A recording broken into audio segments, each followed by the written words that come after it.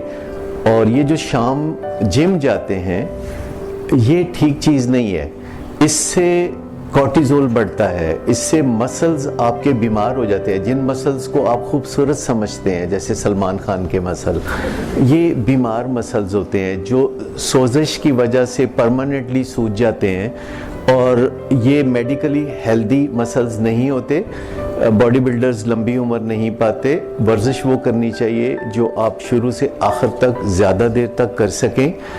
اور یہ شام کو جم جا کے ہلکان کرنا اپنے آپ کو ایسا ہی ہے جیسے آپ صبح ناشتہ نہ کریں, دوپہر کا کھانا نہ کھائیں اور رات کو ڈنر آپ ڈٹ کے کھائیں. تو سارا دن متحرک رہنا اور گھر میں چھوٹے چھوٹے کام خود کرنا اور ملازموں کو آواز نہ دینا. آپ میں سے بہت آگے چل کے شاید یورپ یا امریکہ جائیں, وہاں کوئی ملازم نہیں ہوتے, وہاں کوئی ڈرائیور نہیں ہوتا, وہاں کوئی میڈ, کوئی کوک, کوئی کچھ بھی نہیں ہوتا. آپ کو سارے کام خود کرنے پڑتے ہیں. اگر آپ کسی کے گھر میں مان جائیں تو بعض اوقات وہ اشارہ کر دیتے ہیں کہ کھانا کھا لیا تو ذرا برتن بھی دھو دے. تو وہ ایک نئی طرز کی زندگی ہے جو یہاں پاکستان میں بھی آگے چل کے آ جائے گی. بہت سے لوگ ملک سے باہر چلے جاتے ہیں روزگار کے لیے, تو یہاں پہ آگے کم ڈرائیورز, کم کوک, کم راج مزدور اور یہ سب چیزیں کم میسر ہوں گی. آپ کو خود اپنے کام آگے کی زمانے میں خود کرنے پڑیں گے. سو اپنے آپ کو فیوچر کے لیے تیار کریں. 10 سال کی زندگی, 10 سال بعد کی زندگی کیسے ہوگی, 20 سال بعد کی کیسے ہوگی, 50 سال بعد کی زندگی کیسے ہوگی, اور اپنے آپ کو لمبی زندگی کے لیے تیار کریں. کیا آپ میں سے کسی نے اپنے لیے زندگی کا گول رکھا ہوا ہے کہ وہ کتنے سال جیے گا؟ کوئی آپ میں سے ایسا جس نے یہ گول رکھا ہو کہ وہ 70 سال یا 80 سال یا 100 سال جیے گا؟ آپ میں سے کوئی؟ اچھا, اس بارے میں کوئی وضاحت کرنا چاہے گا کہ ایسا اس نے کیوں نہیں کیا؟ آپ نے سب گول رکھے ہیں, آپ نے گھر بنانا ہے, آپ نے اتنی تعلیم حاصل کرنی ہے, اور شادی کرنے کا گول تو آپ نے 100% بنا کے رکھا ہوا ہے. تو یہ کتنا جینا ہے اس بارے میں آپ نے کوئی گول نہیں رکھا. آپ کو ڈر ہے کہ یہ ایک ایسا گول ہے جو آپ شاید پورا نہ کر سکیں, یا آپ سمجھتے ہیں کہ ایک دن مقرر ہے تو ہم گول کیسے مقرر کر سکتے ہیں. لیکن یہ جو ایک دن مقرر ہے آپ کو بتایا تو نہیں گیا. یہ جو قسمت ہے جو لکھ لی گئی ہے لیکن آپ کو تو نہیں بتائی گئی. تو اگر آپ کے پاس کسی شہر کا نقشہ نہ ہو تو بائی آل مینز آپ نے تو پھر اپنی منزل کو خود ہی تلاش کرنا ہے. اور منزل تو پہلے سے موجود ہے, نقشے میں موجود ہے, لیکن نقشہ نہیں ہے. تو اسی طرح قسمت موجود ہے لیکن آپ کو بتائی نہیں گئی. تو گول ضرور رکھیں. اگر آپ فرض کریں اپنی زندگی کا گول رکھتے ہیں کہ آپ نے 100 سال جینا ہے اور آپ جلدی دنیا سے چلے جاتے ہیں, تو کوئی آپ کو شرمندہ تو نہیں کر سکے گا. پھر اگر آپ یہ سوچیں گے کہ آپ نے لمبا جینا ہے تو پھر آپ سرخ بتی کو تو نہیں کاٹیں گے. اور اس کے علاوہ آپ اپنی زندگی کو چلاتے ہوئے قدم قدم پہ جیسے پھونک کر قدم رکھیں گے. آپ لوگوں سے جھگڑے نہیں کریں گے, آپ فساد نہیں کریں گے, آپ لڑائیاں نہیں کریں گے تاکہ کوئی آپ کو ایذا نہ پہنچائے, کوئی آپ کو تنگ نہ کرے, کوئی آپ کا مال و دولت نہ لوٹے, کوئی آپ کی زندگی کے درپے نہ ہو. تو آپ کے زندگی کا نظریہ جب بدلتا ہے تو بہت کچھ بدلتا ہے. اچھا, اسے رنج کہتے ہیں, انگریزی میں اس کو ریزینٹمنٹ کہتے ہیں, جو ایک لفظ ہے ریسینڈمنٹ. یعنی ایک خیال ذہن میں آیا اور آپ کے ابا نے کچھ بات آپ کو کہہ دی پڑھائی کے بارے میں, کیونکہ والدین کو ہوتا ہے کہ آپ پڑھتے نہیں, آپ باتھ روم جا رہے, کہتے تو باتھ روم جا رہے ہیں, پڑھتا ہی نہیں. تو یہ والدین کا ایک کریز ہوتا ہے. تو ویسے بھی مارکیٹ میں فادر کو ٹھیک نہیں آ رہے, تو کچھ نہ کچھ گلے شکوے تو ہوتے ہیں. تو گلے شکوے تو کچھ ہوتے ہیں, اور ریزینٹمنٹ کو نپٹانا یہ فائدہ مند ہے. ورنہ وہی بات جو صبح 11 بجے آپ کے فادر کر کے چلے گئے ہیں اور آپ کی ملاقات شام تک دوبارہ نہیں ہوئی, لیکن شام تک آپ کا غصہ بہت بڑھ چکا ہوتا ہے. تو رنج ایک چیز ہے جو کہ پھر آپ کو پرماننٹ غصے میں رہنے پہ مجبور کرتی ہے. اور یہ جو جتنی بھی سٹریسز ہوتی ہیں ہماری زندگی میں اگر یاد کروں تو جن چیزوں کی میں نے ہمیشہ سٹریس لی کہ کہیں ایسا نہ ہو جائے اور کہیں ویسا نہ ہو جائے، وہ کبھی نہیں ہوئی. اور جن چیزوں کی پریشانی سامنے آتی ہے وہ بتا کے نہیں آتی، مصیبت بتا کے نہیں آتی، مصیبت اکیلی نہیں آتی. تو اس قسم کی باتیں تو آپ نے سنی ہوں گی. تو اس بارے میں ہمیں اپنے برین کو کچھ ٹیون کرنے کی ضرورت ہے، کیونکہ یہ ہمارا برین ہے، اسے ہماری مرضی پر چلنا چاہیے. جیسے ہم اپنا کمپیوٹر لاتے ہیں یا اسمارٹ فون لاتے ہیں تو پھر ہم اس کو اپنی مرضی سے اس میں اپلیکیشنز ڈاؤن لوڈ کرتے ہیں اور اپنی مرضی سے اس کو چلاتے ہیں اور اپنی مرضی کے پروگرام اس میں ڈالتے ہیں. تو جب ہم دنیا میں آتے ہیں تو تھوڑے سے بے بس ہوتے ہیں، تو والدین اپنی مرضی کے پروگرام ڈال دیتے ہیں. لیکن پھر جب ہم بڑے ہو جاتے ہیں اور ہم والدین کو کہنا شروع ہو جاتے ہیں کہ تانوں تے پتہ کچھ نہیں، تو پھر ہم اپنے پروگرام ڈالنا شروع کرتے ہیں. ضرور ڈالیں، لیکن آپ کے پروگرام بہترین ہونے چاہیے، اور اپنے پروگرام جو آپ اپنے ذہن میں ڈالتے ہیں اس کی ذمہ داری اٹھانا بھی ضروری ہے، یعنی نتائج کی ذمہ داری اٹھانا. مطالعے کی شکل بدل گئی ہے، مطالعہ کم نہیں ہوا. لوگ پہلے سے زیادہ اسکول، کالج اور یونیورسٹی جانے لگے ہیں، اور وہ اپنے لیپ ٹاپ سے یا اسمارٹ فون سے روزمرہ زندگی کی کارآمد باتیں سیکھ رہے ہوتے ہیں. اگر انہوں نے اپنے دوستوں کا انتخاب صحیح کیا ہے تو ان کے نیوز فیڈ میں اچھی چیزیں آئیں گی. اگر انہوں نے دوستوں کا انتخاب صحیح نہیں کیا تو نیوز فیڈ میں بری چیزیں آئیں گی. ہماری عام زندگی میں بھی یہ سمجھا جاتا ہے کہ دوستوں کو ہم ایک دفعہ بنا لیتے ہیں تو چھوڑا نہیں جا سکتا. یہ ڈھکوسلہ ہے، ایسی کوئی بات لازم نہیں ہے. اگر کوئی شخص آپ کی زندگی میں کارآمد نہیں رہا اور نقصان دہ ہو گیا ہے تو آپ اسے اسی طرح انفرینڈ کر سکتے ہیں جیسے کہ فیس بک پہ انفرینڈ کر سکتے ہیں. فیس بک پہ آپ کو 1-2 کلکس کے ساتھ انفرینڈ کرنے میں مدد ملتی ہے، اور فیس بک والے پھر میسج بھیجتے ہیں کہ آپ فکر نہ کریں، ان کو بتائیں گے نہیں. ریئل لائف میں آپ جب کسی کو انفرینڈ کرتے ہیں تو آپ اس کو کوئی میسج نہیں بھیجتے، کچھ نہیں کرتے، آپ خاموشی سے اس کے ساتھ میل جول کم کر لیتے ہیں، اور آپ اپنی زندگی کو بہتر دوستوں کے ساتھ گزارنا چاہتے ہیں. اور یہ جو وفا کا تصور ہے کہ کسی کے ساتھ ایک دفعہ دوستی ہو گئی تو وہ پرماننٹ ہو گئی، تو یہ تصور درست نہیں ہے، کیونکہ زیادہ تر دوست اچھے نہیں ہوتے، ایسا والدین کہتے ہیں. کیونکہ والدین ہمیشہ اپنے بچوں کو دوستوں سے منع کرتے ہیں، کیونکہ ان کا خیال ہے کہ ہمارا بچہ معصوم ہے اور دوسرے لوگ اس کو خراب کرتے ہیں، اور دوسرے لوگوں کے والدین بھی ان کو یہی کہہ رہے ہوتے ہیں. مطالعے کی عادت کم نہیں ہو رہی، اس کی شکل بدل رہی ہے. لیکن میں آپ کو بتاؤں کہ بذات خود مجھے کتاب سے محبت ہے، کیونکہ میں اس جنریشن سے بھی تعلق رکھتا ہوں کہ جب انٹرنیٹ نہیں تھا، گوگل نہیں تھا، یوٹیوب نہیں تھی اور اسمارٹ فون نہیں تھا. تو میری اپنی ابھی بھی ذاتی لائبریری ہے جس میں کوئی 15,000 کتابیں ہیں، اور سب 2000 کے بعد کی ہیں. ہر وقت میرے سائڈ ٹیبل پہ ابھی بھی کتابیں ہوتی ہیں، لیکن اس کا مطلب یہ نہیں کہ میں گوگل پہ یا یوٹیوب پہ جا کے مدد نہیں لیتا. وہ بڑی انسٹنٹ مدد ہے.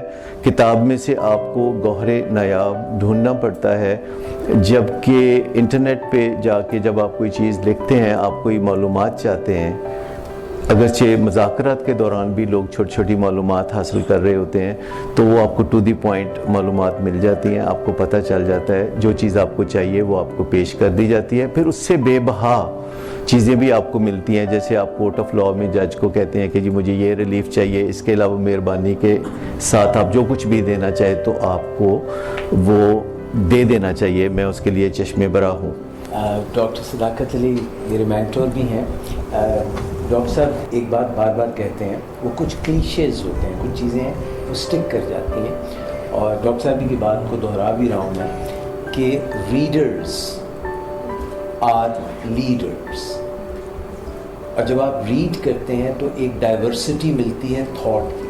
آپ تو تمام ہیومن ایکسپیرینسز سے خود گزر نہیں سکتے ہیں. جو لوگوں نے اپنی تحریروں میں اپنے جو ان کے ایکسپیرینسز ہوتے ہیں وہ لکھے ہوتے ہیں، تو ایک تو ہمیں ڈائیورسٹی ملتی ہے، تھاٹ ملتا ہے، تھاٹ کی کلیئرٹی ملتی ہے، اور پھر ہم بات بھی کرتے ہیں تو readers are leaders and then you can talk, and talkers are hawkers جو اپنی طرف توجہ مبذول کرا لیتے ہیں. اور اس کے ساتھ ہی ساتھ ہے کہ writers are perceived to be experts.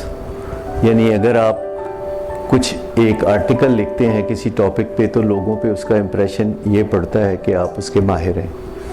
تو پرسیپشنز جو ہوتے ہیں وہ ریالٹی سے بڑھ کے ہوتے ہیں. پرسیپشنز ہی